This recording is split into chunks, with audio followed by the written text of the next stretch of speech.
Prajem vám krásne septembrové dni. Práve v týchto dňoch vrcholí slivková sezóna. A tak si dnes spolu pripravíme úžasné slivkovo-brusnicové čatny, ktoré našim telám v nasledujúcich jesenných dňoch urobí veľmi dobre.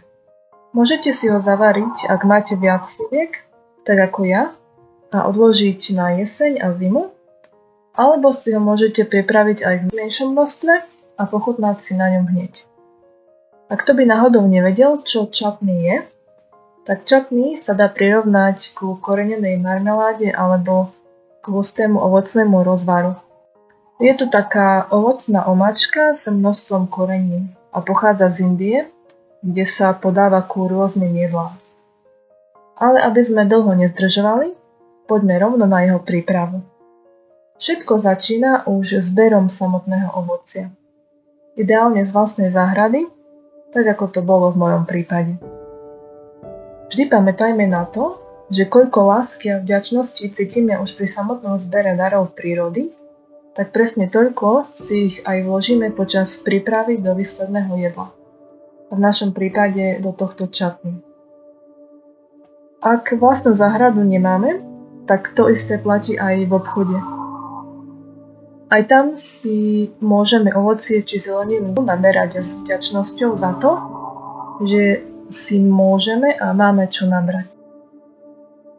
Takže, ako prvé si slivky umieme a vykôstkujeme. Vo väčšom hrnci si rozpustíme ghee, prípadne maslo. Ja som na toto množstvo sliviek použila približne 2 polievkové lyžice ghee, čo je vlastne čistý rastlinný tuk bez mliečnej bielkoviny a vody. Ďalej budeme potrebovať jednu veľkú cibuľu, ktorú si nakrájame na menšie kocky a pridáme ku rozpustenému ghee. Cibuľu zľahka necháme restovať na miernom plameni do zlata. Za ten čas si pripravíme strúčik cesnaku, ktorý si taktiež nakrájame na drobno a pridáme k cibuli. Spolu ich následne restujeme do zlata. Pridáme koreniny. Ako prvý tu mám badián, orientálne korenie pochádzajúce z Indie, pripomínajúce anís. Rozdrvíme ho v mažiari a pridáme k cibuli a cesnaku. Pridáme mletú škoricu. Ďalej mleté čili alebo koreninovú zmes na jedlo chili con carne. Dávkujeme však opatrne, najmä ak pripravujeme menšie množstvo čatní. Pridáme mletý koriander a až na koniec pridáme mletú práškovú kurkumu. Skôr by sa nám mohla pripáliť.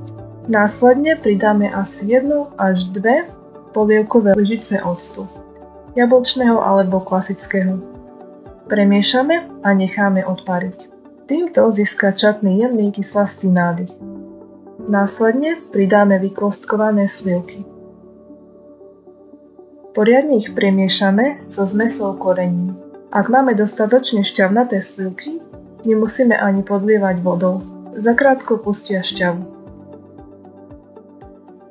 Pridáme približne 200 g sušených brusníc a premiešame.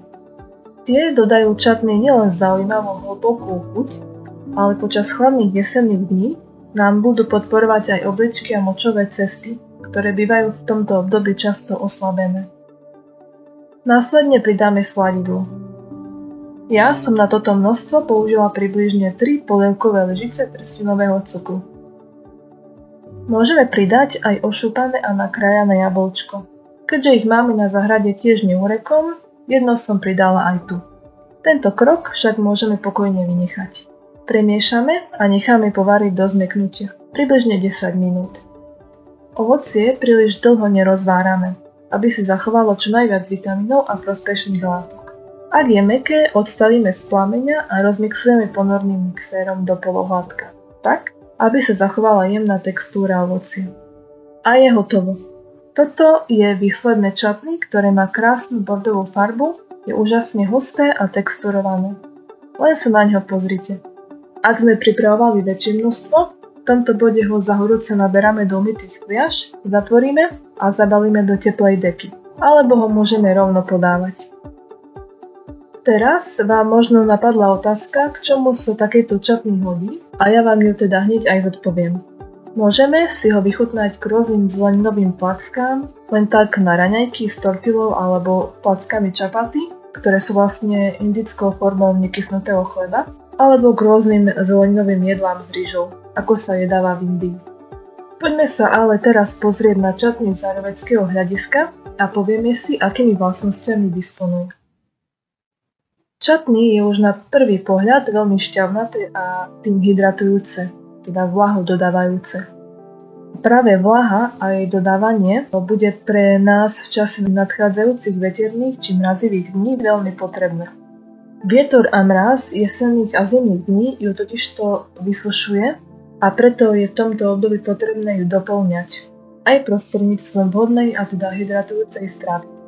S touto jeho vlastnosťou, šťavnatosti, súvisí aj jeho vyživujúca schopnosť.